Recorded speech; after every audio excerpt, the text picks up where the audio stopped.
Hello friends, good morning. कैसे हैं आप सभी लोग? आई होप कि आप लोग ठीक होंगे। तो आइए शुरू कर लेते हैं आज की क्लास को। और आज के क्लास में हम लोग देखने वाले हैं प्रश्नावली 1.1 कक्षा 10 का प्रश्नावली 1.1। इस चैप्टर के लिए हम लोगों ने जितने बेसिक चीजें जाननी थी कल के वीडियो और 2-3 वीडियो में हम लोगों ने क्लियर किया है बेसिक चीजों को। तो अगर आपने उन सभी क्लासेस को नहीं देखा है तो आपको इस वीडियो के डिस्क्रिप्शन में लिंक मिल जाएगा या ऊपर आई बटन पे क्लिक कीजिए, प्लेलिस्ट मिलेगा और 2 प्लेलिस्ट आपको मिल जाएंगे। एक प्लेलिस्ट में हम लोग ऑलरेडी सभी त्रिकोणमिति के प्रश्नों को हल कर चुके हैं, यानी 8.1 से लेकर के 8.4 तक के सारे प्रश्नों को हम लोगों ने सॉल्व किया है। तो वो सारे प्रश्न आपको एक प्लेलिस्ट में मिल जाएगा। और इसका जो बेसिक आज का जो क्लास हम लोग लेने वाले हैं, डायरेक्ट हम लोग प्रश्न पे आएंगे। तो इसके जो बेसिक है ना, जितने भी बेसिक चीजें जानना था वो 3 क्लासेस में हम लोगों ने जाना है और उसका भी आपको प्लेलिस्ट एक अलग मिल जाएगा। तो आप चैनल पे जाइए और आइए देख लेते हैं हम लोग आज के क्लास में। और आज के क्लास में हम लोग देखने वाले हैं प्रश्नावली 1.1 का पहला क्वेश्चन। शुरुआत करते हैं क्वेश्चन में। आइए देखते हैं क्या कुछ पूछा गया है। क्वेश्चन इस तरीके से है, निम्नलिखित संख्याओं का, करेक्ट, निम्नलिखित संख्याओं का, सॉरी यहाँ पे डबल संख्या हो गया है। तो यहाँ पे हम लिखे हैं कि निम्नलिखित संख्याओं का एचसीएफ ज्ञात करने के लिए, क्या ज्ञात करने के लिए? एचसीएफ ज्ञात करने के लिए। कह कि निम्नलिखित संख्याओं का एचसीएफ ज्ञात करने के लिए यूक्लिड विभाजन एल्गोरिथम का प्रयोग कीजिए। यूक्लिड विभाजन एल्गोरिथम का प्रयोग हम लोग को करके, और इसमें 3 प्रश्न है। 3 प्रश्न में पहला क्वेश्चन दिया हुआ है 135 और 225 का हमें एचसीएफ ज्ञात करना है और अभी यूक्लिड विभाजन एल्गोरिथम का प्रयोग करके। तो यूक्लिड विभाजन एल्गोरिथम के बारे में हम लोग जान लेते हैं कि यूक्लिड विभाजन एल्गोरिथम होता क्या है। तो यूक्लिड विभाजन एल्गोरिथम एचसीएफ ज्ञात करने के लिए यानी मशक ज्ञात करने का एक तरीका है। आइए उसके बारे में हम लोग चर्चा करते हैं। जैसे बात करें, अगर कोई भी संख्या है, जैसे मान के चलते हैं हम एक संख्या ले लेते हैं, कोई भी संख्या, जैसे 6 हो गया और एक संख्या है 8। इन 2 संख्याओं का अगर हमें एचसीएफ ज्ञात करना है यूक्लिड विभाजन एल्गोरिथम से, तो यूक्लिड ने एक एल्गोरिथम बना करके दिया है कि जो बड़ा वाला संख्या होता है, जो बड़ा वाला संख्या होता है, सबसे पहले उसको भाग दिया जाता है छोटा वाला संख्या से, और जितना शेष फल बचता है फिर उस शेष फल से छोटा वाला को भाग दिया जाता है। इस तरीके से तब तक ये प्रक्रिया चलती रहती है जब तक कि शेषफल 0 ना हो जाए। तो इसका एचसीएफ निकालना हो, 6 और 8 का एचसीएफ निकालना हो, तो हम एचसीएफ निकालना हो तो क्या करेंगे कि 6 से 8 को हम भाग देंगे। 6 से 8 को हम क्या करेंगे? भाग देंगे। तो 6 से जब हम 8 को भाग देंगे तो 6 यहाँ पे एक बार में 6 हो जाएगा। उसके बाद 8 में से जब हम 6 को घटाएंगे तो कितना बच जाएगा? 2 बच जाएगा। अब इस 2 से हमें 6 को भाग देना होगा। अब देखिए यहाँ पे ना एक फॉर्मेट बनेगा, यहाँ पे जो फॉर्मेट बनेगा, एक बार हमने जो भाग दे लिया तो यहाँ पे हमें क्या मिल गया? भाजक भी है, भाज्य है, देखिए भाज्य भी है, भाजक भी है, और भागफल भी है और शेषफल भी आ गया। तो यहाँ से जो है ना, इसको जिसको हम भाग दे रहे हैं उसको a मान लेते हैं और जिससे हम भाग दे रहे हैं उसको b मान लेते हैं, और जो हमारा शेषफल है ना उसको हम q मान लेते हैं, और जो हमारा रिमाइंडर है इसको r मान लेते हैं, यानी शेषफल। तो यहाँ से जो इक्वेशन बनता है यूक्लिड विभाजन एल्गोरिथम का, कि जो a होता है, a जो होता है b और q के गुणनफल bq प्लस r यानी शेषफल के योग के बराबर होता है, a जो होता है। और ये क्या है, हम लोगों ने चीजें पहले से भी जान रखे हैं कि a जो होता है ना, ये होता है भाज्य। क्या होता है? भाज्य। तो भाज्य बराबर होता है भाजक, भाज्य बराबर होता है भाजक गुणे भागफल, भाजक गुणे भागफल प्लस शेषफल, प्लस क्या होता है? शेषफल। बस यही फॉर्मूला है। इसी फॉर्मूला को हम लोगों ने इक्वेशन के हिसाब से रखा है, जहां पे a जो है ना भाज्य है और b जो है भाजक है, और जो q है वो भागफल है। देखिए a जो है बीच वाला है जो भाज्य कहला रहा है, b जो है भाजक है, ये जो b है भाजक है, ये क्या है? ये भाज्य, बीच वाला क्या है? भाज्य। ये क्या है? भाजक, क्या है? भाजक। और ये क्या है? भागफल, भागफल है। और रिमाइंडर को हम क्या बोलते हैं? शेषफल। अब हम क्या बोलते हैं? शेषफल।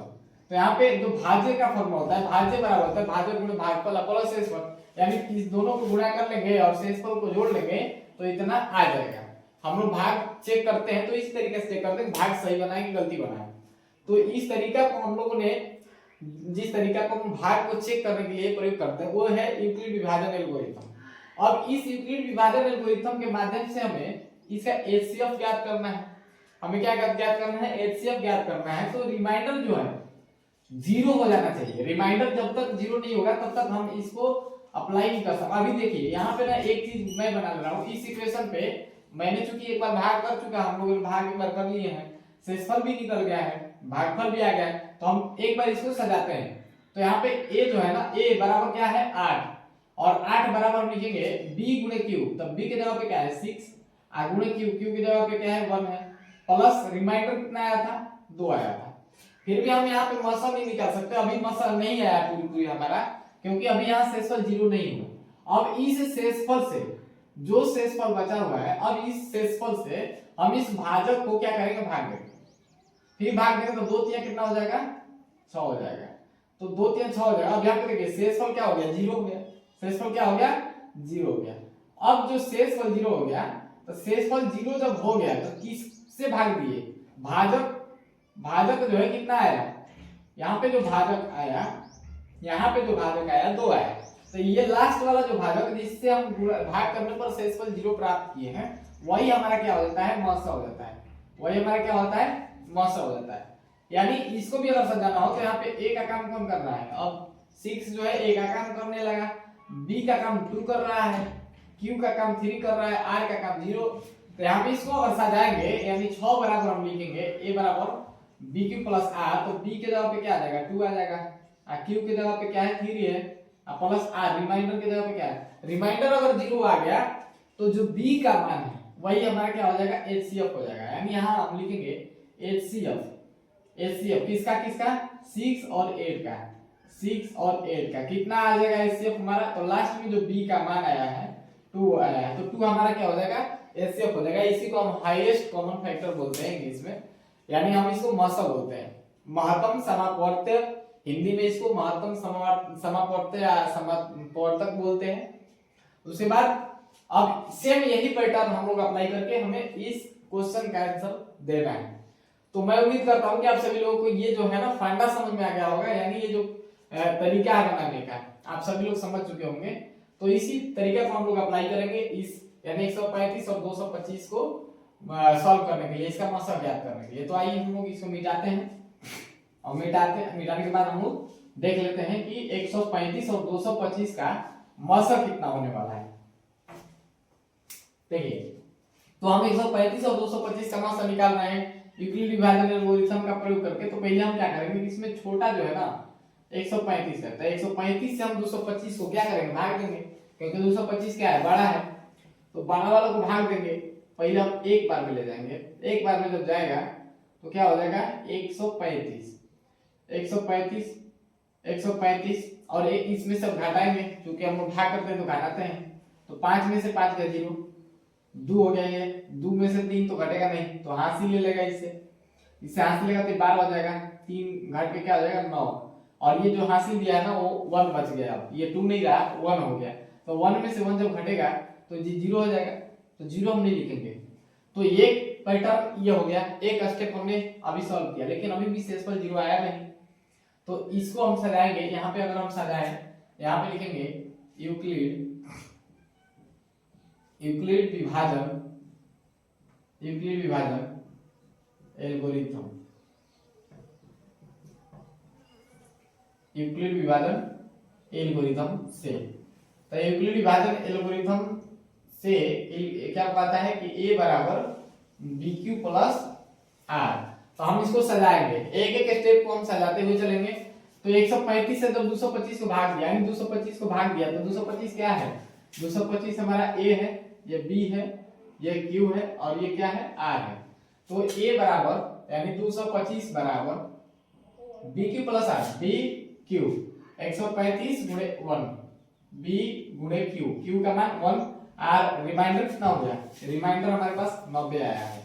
तो अभी भी हमारा इससे निकला नहीं, क्योंकि रिमाइंडर हमारे पास 0 नहीं आया। अब फिर से हम इसको हल करेंगे, यानी 90 से हम भाग देंगे अब 135 को, अब 135 को हम भाग देंगे, तो 9 दूना 18, 180 हो जाएगा, ज्यादा हो जाएगा, फिर हम एक ही बार में लेंगे। तो यहाँ पे बनेगा 90, घटाएंगे 5 में से 0 हो जाएगा, तो 5 बचेगा।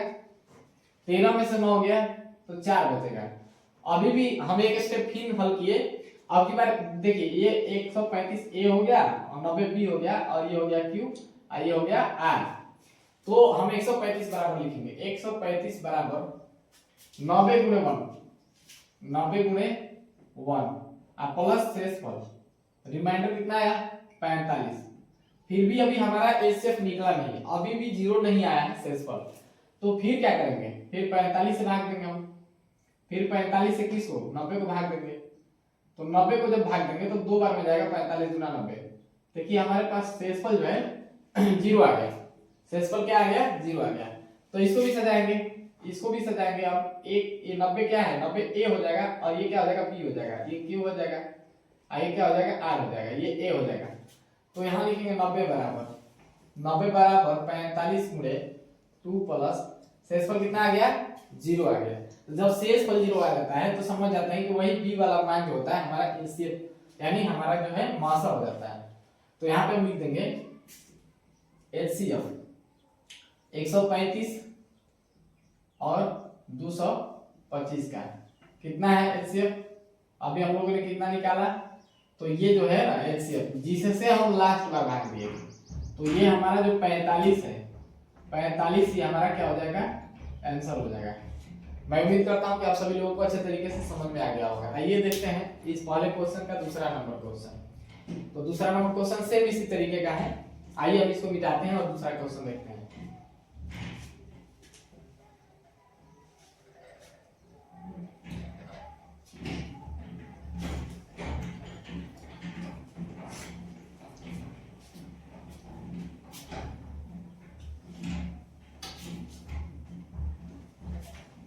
तो दूसरा क्वेश्चन में क्या है,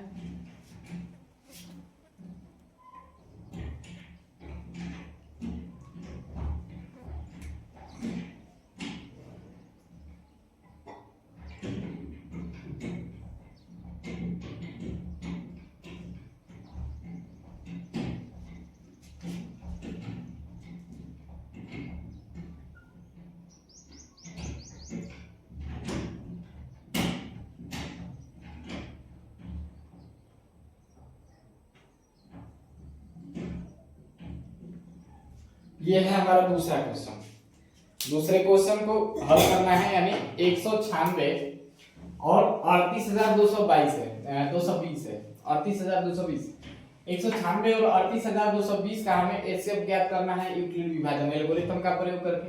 तो आइए हम यूक्लिड विभाजन एल्गोरिथम का प्रयोग करते हैं। यूक्लिड विभाजन एल्गोरिथम का प्रयोग करने के लिए हमें क्या करना पड़ेगा, इस छोटे वाले से बड़े वाले को क्या करना होगा भाग देना होगा। छोटे वाले से बड़े वाले को क्या करना है भाग देना है। तो आइए भाग देते हैं 196 है तो 196 से जब हम 38,220 को भाग देंगे तो कितनी बार में जाएगा। पहले हम एक बार में ले लेते हैं, पहले हम क्या करेंगे एक बार में ले लेंगे क्योंकि लगभग 200 के बराबर है करीब है। तो 2 दूना 400 हो जाएगा। यहाँ 382 दिख रहा है तो 382 है तो 1 टाइप हम लोग ले लेंगे 1 बार में। तो 196 जो है हम लिख लेंगे यहाँ और 196 में 282 यानी देखिए 382 में से 196 को हमें घटाना होगा। तो ये 2 है 2 में से 6 को घटेगा नहीं तो भाग आप सभी लोगों को आता ही है, हासिल लेगा इसे 8 हासिल लेगा इसको तो ये 12 हो जाएगा। 12 में से 6 हो गया 6, ये हो जाएगा 7, ये भी 7 है और 9 घटाना है तो इसको भी हासिल देना पड़ेगा। तो 3 जो है 8 को हासिल लेगा 7, ये 7 को हासिल लेगा तो 17 हो जाएगा। 17 में से 9 गया तो बचेगा 8। अब ये जो 3 था ना ये हासिल दिया हुआ है तो 1 कम हो गया, इसमें से 2 बचेगा। 2 में से 1 गया तो 1 बचेगा। 186 आ गया। क्या आ गया 186 आ गया। अब 186 आ गया तो अब हम इसको यहाँ से 1 अंक उतार लेंगे। यहाँ से क्या कर लेंगे 1 अंक उतार लेंगे, 2 उतार लेंगे। तो 2 उतारेंगे तो हो गया 1862। कितना हो गया 1862 हो गया। अब हम इसको चूंकि हमें लाना है 1862, क्या लाना है 1862 तो हम 196 से इसको भाग देंगे तो हम 9 बार में ले जाते हैं। कितने बार में ले जाते हैं 9 बार में। 9 का पारा क्योंकि ये लगभग 200 के करीब है तो 9 दूना 1800 हो जाएगा। तो यहाँ पे गुना करिए कितना हो जाएगा 6 दूना 12 9 छक 54 9 छक 54 9 9 81 5 86 81 5 86 और 9 8 17 17 से कितना हो जाएगा 64 हो जाएगा 1764। अब हम 1862 में 1764 हमें क्या करना है घटाना है। तो ये हो गया 12 12 में से 4 गया 8। उसके बाद ये हो गया क्या 5 5 15 हासिल लेगा 15 हो जाएगा 15 में 6 गया 9। और ये जो है ना हासिल लिया है तो 7 बचा है और 7 है तो 7 में 7 गया 0 1 में से क्या 0। तो इसको हम बोलेंगे क्या 98 ही बोलेंगे। इस दो जीरो का कोई वैल्यू है नहीं क्योंकि किसी भी संख्या से पहले अगर 0 है तो उसका कोई वैल्यू नहीं होता। अब लास्ट में क्या बच रहा है यहाँ पे 0 बच रहा है 0 बच रहा है। अब यहाँ पे हम 5 बार में ले जाएंगे पूरा पूरा पूरा कट जाएगा। यहाँ पे 5 छक्का 30 और 5 9 45 45 3 48 हासिल 3 हासिल था तो 45 3 48 हो जाएगा 5 हासिल 4 9। तो ये 980 जो है पूरा पूरी कट जाएगा। लास्ट में क्या आ जाएगा रिमाइंडर हमारा 0 आ जाएगा। शेषफल जो है 0 आएगा। अब इसमें हमें बार बार हल करने नहीं पड़े हैं क्योंकि हम 198 से ही भाग देते हुए चले गए और ये पूरा क्या है ना लास्ट में रिमाइंडर हमारे पास 0 आ गया। तो हमारे पास ये A है ये B है और ये क्या है Q है और रिमाइंडर को R बोलते हैं शेषफल को R बोलते हैं। बस सजा लेना है। यहाँ पे लिख देंगे यूक्लिड विभाजन एल्गोरिथम से यूक्लिड विभाजन एल्गोरिथम यूक्लिड विभाजन एल्गोरिथम सजाइए। यूक्लिड विभाजन कहता है a बराबर bq प्लस r। तो a का मान कितना है a का मान है 38,220 है।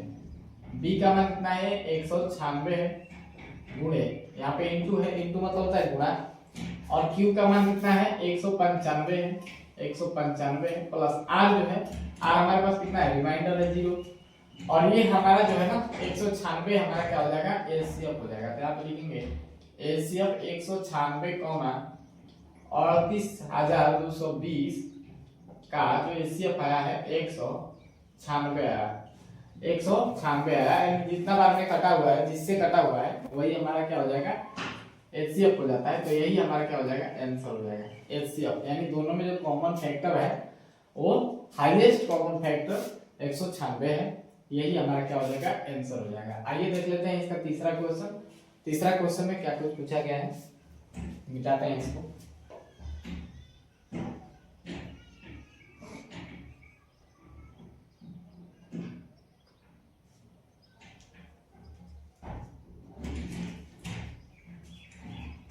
चलिए तो तीसरा क्वेश्चन बनाते हैं।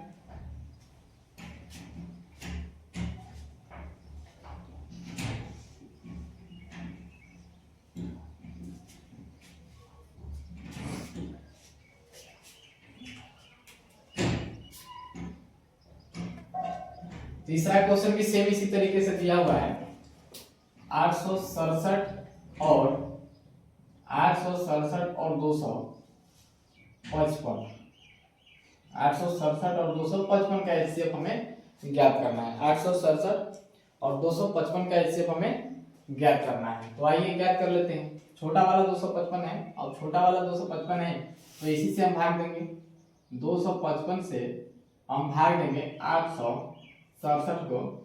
तो यहाँ पे ध्यान दीजिए कितने बार में जाएगा ये 255 है 2800 के लगभग में है।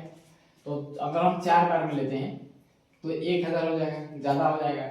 हम 3 बार में ले लेते हैं 3 बार में भी अगर लेंगे तो 2 3 6 और 2 8 हो देखते हैं 3 बार में 3 5 15 3 5 15 1 16 3 दूना 6 1 7 ठीक है।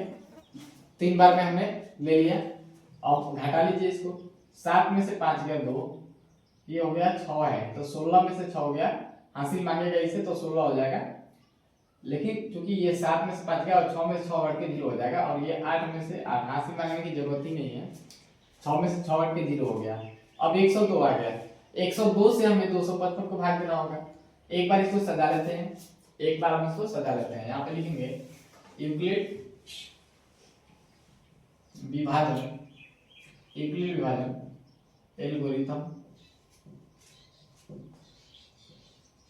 से यूक्लिड विभाजन एल्गोरिथम सजाइए। ये जो है ना ए हो जाएगा बी हो जाएगा क्यू हो जाएगा ये क्या हो जाएगा आर हो जाएगा। ए बराबर बी क्यू प्लस आर होता है। तो ए क्या है 867 हमारे पास ए क्या है 867 बराबर बी गुणा क्यू बी मतलब 255 और गुणे क्यू, क्यू का मतलब 3 और प्लस आ रहा है, रिमाइंडर कितना आ रहा है 102 आ रहा है, 102। अब 102 से फिर हम भाग देंगे किसको 255 को, तो 255 को जब भाग देंगे तो 2 बार में जाएगा, 2 बार में जब ले जाएंगे तो यहाँ पर देगा 2 गुना 4 और 0 फिर 2 हो जाएगा, 204 आ रहा है, 204 आ रहा है। तो घटाएंगे 5 में से 4 गया 1 और ये हो जाएगा 5 और ये 0 हो जाएगा। तो एक का मतलब 0 में 2 में से 2 घटेगा 0 हो जाएगा, इसका कोई वैल्यू नहीं आ जाएगा। फिर उसके बाद क्या करेंगे, अब 51 से भाग देंगे, फिर लिख लेते हैं एक स्टेप। अगली बार जो है ना, अगली बार ये 255 ए हो गया, ये बी हो जाएगा और ये क्यू हो जाएगा और ये क्या हो जाएगा आर हो जाएगा। तो हमारे पास ए का जो काम कर रहा है 255 कर रहा है, क्या कर रहा है 255। बी गुणे क्यू, बी का काम कौन कर रहा है 102 और गुणे क्यू का काम कौन कर रहा है 2 प्लस आर का काम कौन कर रहा है 51, आर का काम कौन कर रहा है 51 कर रहा है। अभी भी हमारा जो है ना एचसीएफ नहीं आया और हम 51 से फिर भाग देंगे किसको 102 को, किसको भाग देंगे 102 को। तो 102 को जब भाग देंगे 51 में तो ये 2 बार में चला जाएगा, 51 गुना 102 होता है, तो ये घट करके क्या हो जाएगा 0। शेषफल जो है ना हमारे पास क्या आ गया 0 आ गया, रिमाइंडर 0 आ गया। तो समझ जाना चाहिए कि हमारा एचसीएफ जो है ना ये वाला हो जाएगा। तो अब की बात क्या है, ये ए हो गया, ये बी हो गया, ये क्यू हो गया और ये क्या है शेषफल आर है। तो यहाँ पे ए का काम कौन कर रहा है 102, तो 102 बराबर हम लिख देंगे 51 गुणे 2 प्लस शेषफल कितना आ गया था 0 आ गया था। शेषफल 0 जब तक नहीं आएगा तब तक हमारा जो है एचसीएफ नहीं निकलेगा, तो हमारा रिमाइंडर 0 हो जाना चाहिए। तो शेषफल 0 हो गया है, तो अब इसमें जो शेषफल 0 हो गया तो हम जिससे भाग लिए थे, यानी जो हमारा भाजक है ना वही हमारा आंसर हो जाता है। तो यहाँ पे हम लिखेंगे एचसीएफ 867 और 255 का एचसीएफ जो है कितना आया 51 आ गया, कितना आ गया 51 आ गया। ये हमारा क्या हो जाएगा आंसर हो जाएगा। मैं उम्मीद करता हूँ कि आप सभी लोगों को ये पहला क्वेश्चन में 3 प्रश्न हम लोगों ने सॉल्व किए, आप सभी लोगों को अच्छे तरीके से समझ में आ गया होगा। तो मिलते हैं अगले क्लास में, आज के लिए इतना ही। तो बाकी वीडियो के लिए आप बता ही दिए हैं, चैनल को सब्सक्राइब कर लीजिए अगर पहली बार आए हैं इस चैनल पे तो, और इस वीडियो को ज़्यादा से ज़्यादा शेयर करिए। अगर आपको क्लास अच्छा लग रहा हो तो अपने दोस्तों के पास सेंड कर दीजिए ताकि उनको भी बेनिफिट मिल सके। तो चलिए मिलते हैं नेक्स्ट डे, थैंक यू।